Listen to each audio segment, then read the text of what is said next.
男子一夜之间杀死5人，打伤4人，其中2人还是警察。不仅如此，他还纵火烧房。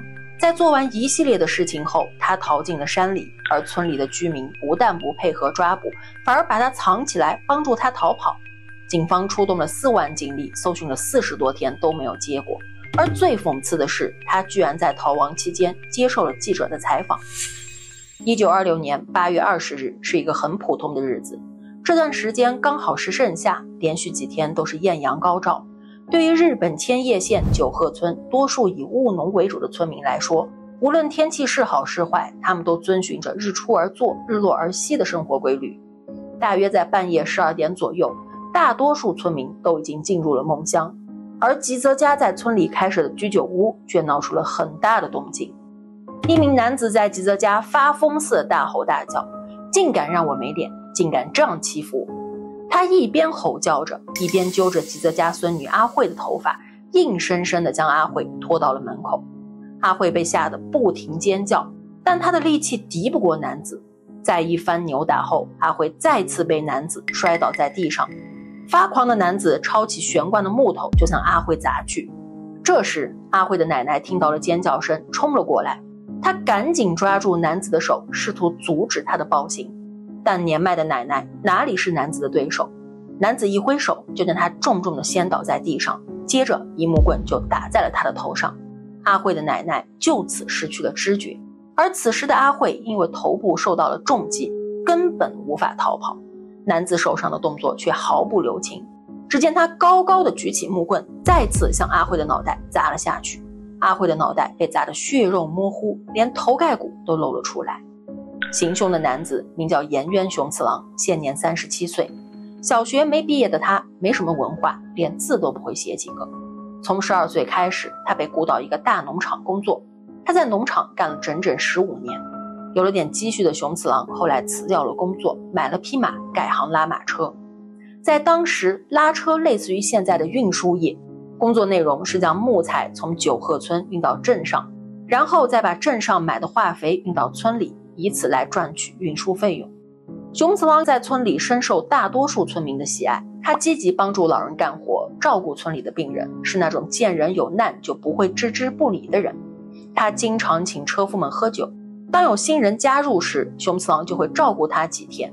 在不知不觉间，雄次郎成了最受欢迎的车夫之一。他身体强壮，一次能扛起2袋大米，但他有个毛病，就是对女人不拘一格。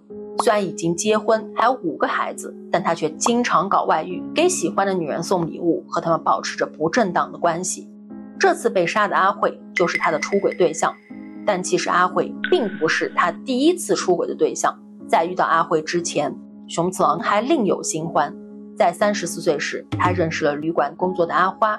实际上，阿花是有夫之妇，和丈夫的感情不太稳定，两人一直争吵不断。最终，她选择了离家出走，以阿花的名字在旅馆当服务生。迷上阿花以后，雄次郎开始对她大献殷勤。当雄次郎问起她的背景时，阿花对雄次郎说，她欠了50日元的外债，为了还债才被卖到了这里。雄次郎呢，心生怜悯，拍拍胸脯说，都包在自己身上。当时的劳工日薪还不到1日元，车夫雄次郎自然也不例外。而且他微薄的薪水，除了养活自己以外呢，还要养活老婆和5个小孩。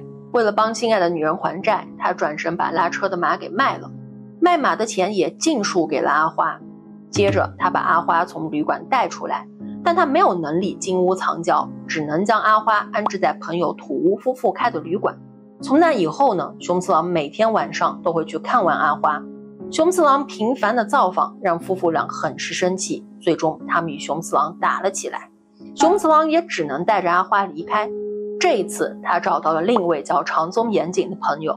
长宗严景经营着一家茶馆，不知出于何种原因，他同意收留阿花。但与之前的土屋夫妇不同，每次雄次郎来找阿花时都会被他拒之门外。1周过去了，见不到雄次郎的阿花离开了长宗严景家，回到了丈夫的身边。现在的雄次郎可以说是赔了夫人又折兵。不仅如此，雄次郎还发现阿花说的外债其实并不存在。然而这还不是最糟糕的，后来雄次郎慢慢的发现，原来土屋夫妇和长松严景都认识阿花的丈夫，正是他们的极力劝说，阿花才选择回到丈夫身边。尽管这是一件符合常理的事，但在熊次郎的立场，他等于接连遭到了朋友和情人的双重背叛。知道这一切的熊次郎勃然大怒，对所有人都怀恨在心。有意思的是，满怀恨意的熊次郎转头又爱上了别的女人，而这个女人就是被他杀害的阿惠。23岁的阿惠在家居酒屋工作，与阿花不同的是，阿惠并未结婚。在居酒屋工作的她习惯周旋在各式各样的男客之间。37岁的熊次郎认为用钱可以买到阿惠的心，他积极地追求阿惠，并给她送了很多的礼物。很快两人就发生了关系，并成为了恋人。为了和阿惠维持这段关系，钱是必不可少的。但熊次郎吃饭工具已经被他卖了，为了赚钱，他想了各种办法，最终他想到了一个主意，就是假装自己的马没有卖，然后呢再将马卖给另一个人。说白了，这就是一个骗局。但很快呢就有一个人上当了，熊次郎答应这个人卖给他一匹不存在的马，然后先拿走了80日元的货款，紧接着他就拿了一半的钱给阿惠，剩下的钱呢又是给阿惠买米，又是给他买礼物。或许是因为之前阿花的背叛，导致熊次郎喜欢上阿惠之后很快就对他痴迷。不过阿惠在村里的名声并不好，村里的人经常议论他用诡计来勾引顾客，而且还和好几个男人有染。事实上，正如传闻所说，阿惠有一个男朋友名叫菅原银松。阿惠接受熊次郎的礼物，和他发生着肉体关系，但他的心却在男友银松身上。而熊次郎并不知道这个情况，他被完全的蒙在鼓里。1926年6月25日，熊次郎偷偷摸摸地来到了阿惠家，本想给阿惠一个惊喜，没想到却变成了惊吓。他在门口隐约听到喘息声，觉得奇怪的熊次郎往里看去，只见阿惠和尹松正赤裸着身体抱作一团。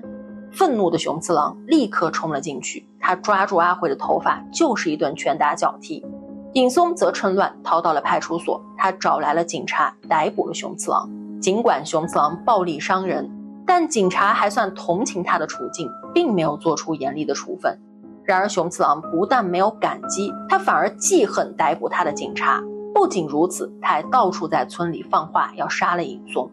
尹松的父亲感到十分担忧，他多次试图化解两人的仇恨，但始终没有成功。7月7日早上10点，熊次郎强行把在田里耕作的阿惠带走辱骂，直到下午4点都在指责他与尹松之间的往来。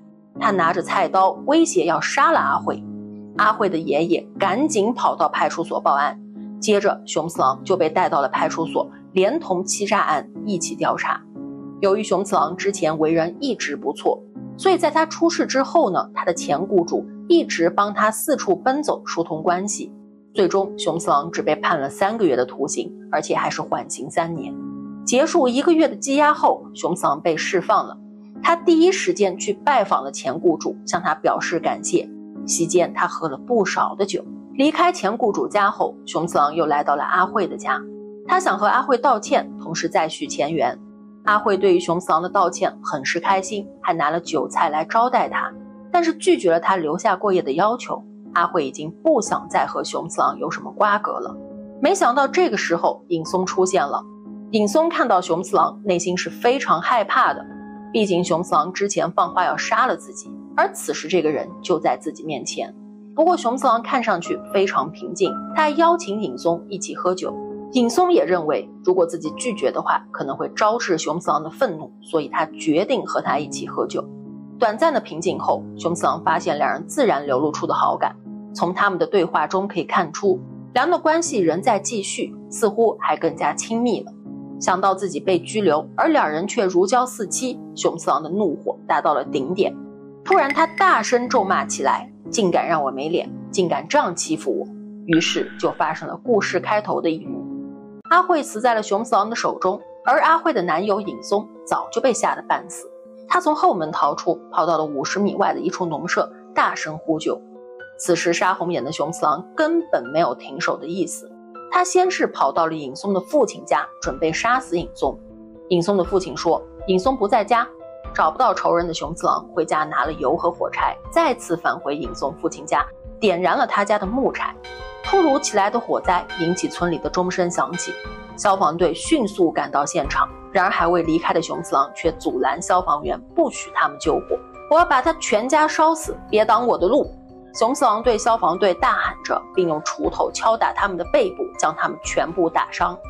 虽然尹松的父亲和家人成功撤离，但他们的房子被烧毁了。幸运的是，没有人在火灾中丧生。虽然没能杀死尹松，但烧毁他的家也让熊次郎出了口气。接着他又把目标转向了警局的小吴警官。这位警官曾和尹松的父亲合谋，试图拆散他和阿慧，而且他就是之前逮捕熊次郎的人。熊次郎跑到了警局，有意思的是，警局里空无一人。他们得知熊次郎行凶，都外出去抓捕他了。熊次郎偷走了挂在墙上的军刀，跑到了朋友长松严谨经营的茶馆。他若无其事地要求长松开门，说有急事要和他商量。而毫无戒心的长松一开门，就被熊次郎用军刀刺向胸口。长松毫无抵抗的机会，被砍了2-3下之后就死了。行凶后的熊次郎拿着军刀跑回了家，他对妻子喊道：“我要杀死尹松、吴警官还有阿花。”突然，山岳警官出现了。原来他们接到报告后，就对熊次郎家进行了监视。在逮捕的过程中，熊次郎用军刀砍伤了山岳警官，导致他重伤，后来不治身亡。意识到警察已经逼近，熊次郎跑出了家门，逃进了山里。这件事本是由他和阿慧还有尹松引发的，现在他却将怒火爆发在无辜的人身上。而逃跑后的熊次郎仍然没有放弃复仇的念头。9月12日，熊次郎下山时与巡逻的警察相撞，一番搏斗后，熊次郎再次持刀将其杀死。最终，熊次郎杀死了5人，其中2人还是警察。此后，熊次郎彻底消失，警方派出了大量的警力搜寻，但几乎没有找到任何线索。而熊次郎一直在山里躲避着警方追捕，这一躲就是42天。虽然当时正值夏天，即使他可以睡在田野里，但没有东西吃，却能在山里躲那么长的时间，是不符合常理的。通常情况下，熊次郎很快就会因为身体虚弱被警方包围，但熊次郎却能够逃那么久，警方猜测他一定是得到了村民的帮助。然而事实也的确如此，在当时的日本，很多警察都相当蛮横，对老百姓态度霸道，所以大多数百姓对警察都很反感。他们认为熊次郎只是杀了自己的仇人，而且还杀了他们讨厌的警察，做了很多人想做又不敢做的事，所以几乎全村百姓都在帮助熊次郎逃跑。有些村民在阳台上给熊次郎留了食物，有些则偷偷地留他过夜，甚至有村民向警方提供了虚假信息来扰乱他们的调查工作。由于熊次郎的案情令人难以理解，报纸每天都对这个案件进行大量的报道，整个事件太过残忍。熊次郎又被媒体戏称为鬼熊。鬼熊是日本民间流传的妖怪，说的是一只老熊变成了妖怪，很少出现在公众面前，但夜深它会从山里下来到人类的村庄，像人类一样直立行走，猎杀牛马。不难想象熊次郎的成功窜逃使得警方有多难堪，而且最讽刺的是，在他逃跑期间居然接受了一位记者的采访，而记者之所以会出现在这里，是因为他之前曾告诉过村民，如果你们有熊次郎的信息，请告诉我，我会给你们报酬，奖励是50日元。所以在9月25日，熊次郎被村民安排会见了东京日日新闻的记者。他对记者说，在这里我会大声地向村民道歉，但如果我大喊大叫，只有几个人会听到，所以记者先生，请写下我的感受和遗憾，并将他们传达给数百万人。采访结束后，大家纷纷劝熊次郎自首，但熊次郎心知肚明，等待他的结局肯定是死刑。不想自首的熊次郎决定以自杀来结束自己的生命。1926年9月28日，他原计划在那天结束自己的生命，本想喝酒壮胆，没想到喝着喝着就睡着了。第二天酒醒后，他确实实施了计划，他用刀割断了脖子上的动脉，但他竟然没有死。后来村民为他提供了毒药。9月30日，熊次郎当着村民和记者的面在祖坟前吃下了毒药，然后再次割断了脖子上的动脉，最后在上午11点20分左右去世。不过他脖子上的伤似乎并不严重，而直接导致他死亡的原因就是中毒。1个多月以来，被全日本关注的焦点最终以自杀落下了帷幕。截止事件结束，当时一共出动了 3.6 万名警察，还有2000名消防员和青年团体参与搜寻。事后，警方追究了协助他自杀的村民，还有帮助藏匿的村民，以及在没有通知警方的情况下采访他的报社记者，他们都被指控协助自杀。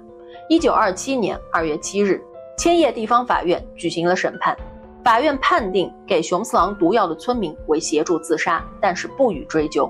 另外还有帮助他藏匿的村民，其中有几人是他的亲戚。然而当时的刑法对于亲戚窝藏犯人实际上是可以网开一面的。最终只有3名村民分别被判处3至6个月的监禁，但全部都是缓刑。